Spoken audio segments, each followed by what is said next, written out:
Alright, hello everyone, it's Happy, and today we're talking about the king of heavy tanks, the king of troll, the IS-7.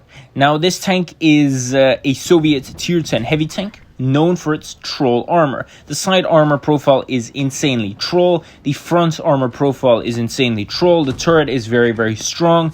In general, a very strong tank when it comes to the armor profile, right? And the overall survivability of this tank is very, very high, one of the best in the whole game, simply because a lot of tanks will not be able to penetrate you in the most random times. Seriously, if someone comes around the corner and tries to flank you, and they shoot you into the side, they're supposed to pen you, but in the IS-7, sometimes it's just not going to pen. I don't know how this works or why it works this way, it just does, and that's the magic of this tank. Now, apart from the armor profile, what does this tank have? The gun is pretty mediocre, to be fair. The DPM is one of the worst among tier 10 heavy tanks, so keep that in mind. The penetration is also pretty mediocre when it comes to AP, as well as APCR used to be bad back in the day, but now the APCR did get buffed, so it's pretty mediocre. I wouldn't say it's good, because 320 is still not that amazing. For example, the IS-4 back in the day had like 340, if I'm not mistaken. So that is very good pen. But 320 is pretty doable, I would say. Pretty doable.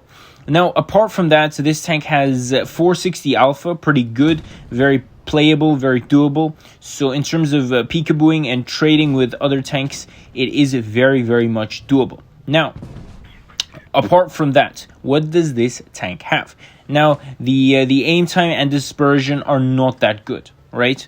Both of them are horrendous. The aim time is, almost the worst. Same with the dispersion, and so it's not really good. That's why you should only play this tank front line. First line only, never ever play this tank second line, because you will start missing those shots, and you don't want that to happen, right? Now, when it comes to the mobility of this tank used to be very, very fast. It was nerfed. Now it's 42 kilometers forward, which is pretty standard for heavy tanks these days.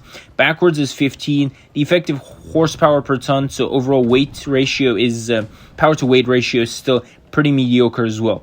Overall, the mobility is very much doable. It's not sluggish for the armor profile it has, but it could have been a little bit faster like it used to. Overall, this tank is just very good, but keep in mind, you should play it on the first line. Don't play it second or third line. I beg you, do not play this tank third line. I've seen it happen again. Do not do it. I've seen E100, IS-7s, IS-4s, E3s on the third line, camping at spawn.